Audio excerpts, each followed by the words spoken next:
Hi guys, it's Rick Shiels down here at Lumine Golf Resort, and this is the complete golf swing guide. And we've now come to downswing and impact.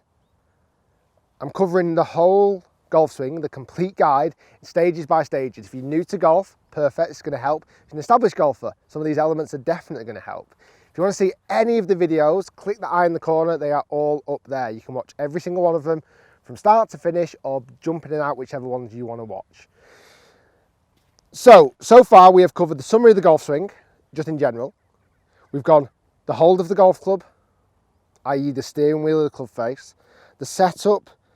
We then just covered the backswing as we rotate to the top. And then we're going to talk about what happens from this point.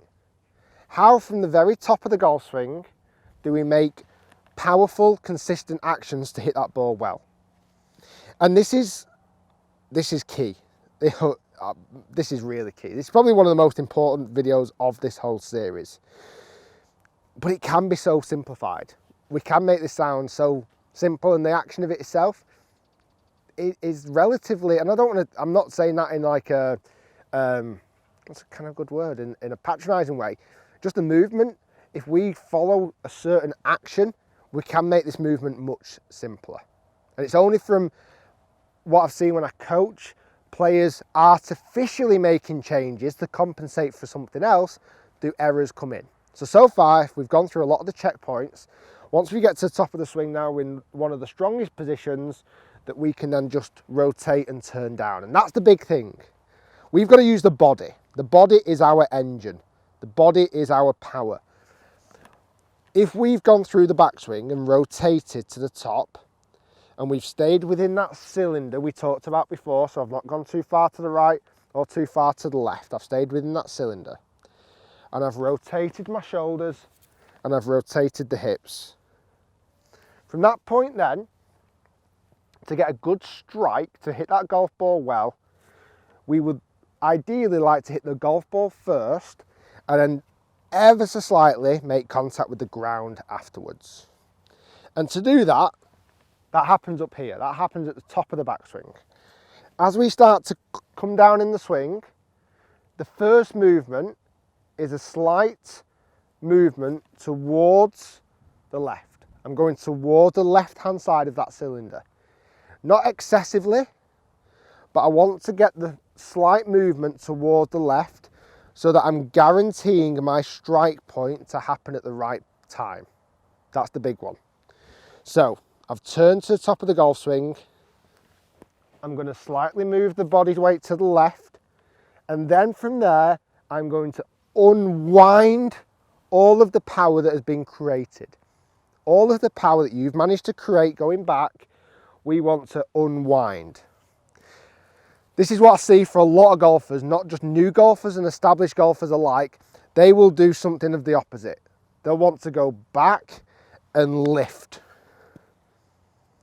I didn't mean to hit that, but you can see the result. Many top shots, many top shots when we try and lean back and lift. We have got 14 golf clubs in our bag to do certain jobs, and if you even just started, you might have a half set. All of those golf clubs do jobs for you. All of them golf clubs hit the golf ball higher and lower. You don't need to do it. Absolutely do not need to do it. So, top of the backswing, we've rotated, we've turned. I'm going to move to the left, unwind. Move to the left and then turn and unwind that torso.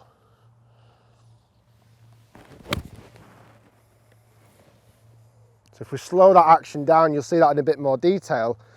I've got to the top, I've moved the hip, and then what I did then from that point is I unraveled the rotation. I allowed my body to unravel all the turn it created, and what I did there is I hit the shot, I hit the golf ball first, and then just made a little indentation in the surface after, and that's where the divot took place. The golf ball went plenty high enough. I never had to force the golf ball up in the air. It went plenty high enough, and I'm not hitting these super hard. If I wanted to hit that harder, I could just unwind slightly faster, but it got the distance of 100 odd yards with a 9-iron. I honestly didn't try and hit that super hard. Got to use your body. Your body is where the power comes from. Your body is where the real rotation comes from.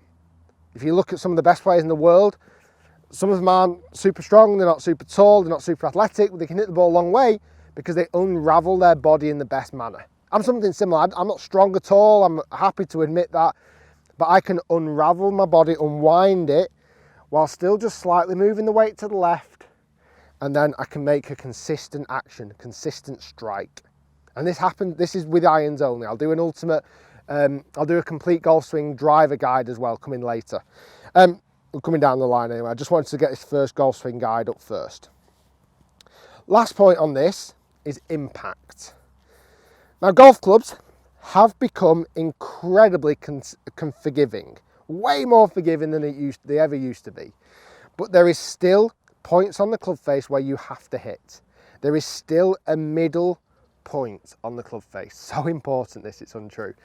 A lot of players just say, well, if I just hit the ball with that lump of metal, it's going to do the work.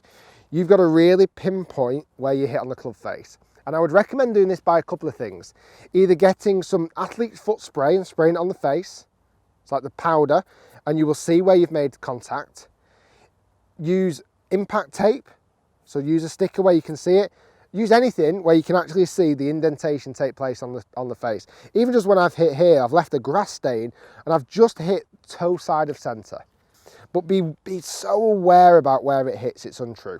It really is. So I'll do that one more time. I'm not going to try and hit the golf ball. All I'm doing is I'm rotating and unwinding that rotation. Slight movement and then unwind. And I'm really focusing on finding the middle of that club face.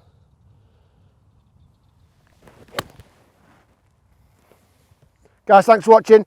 Hopefully this is helping so far. Let me know in the comments below. I'd love to hear your thoughts. One more video to come. The follow through, the final finale, how you can look more like a golfer in the finish as well. If you've enjoyed the videos, hit like, let me know if you enjoyed them. Subscribe by clicking the big red button down here. Comment below, let me know what you think about the changes that you're making to your golf swing. I'd love to hear your feedback. And then one more video, we're going to do full swing. All of those videos are up here in the corner. Thanks for watching, guys, and we'll see you next time.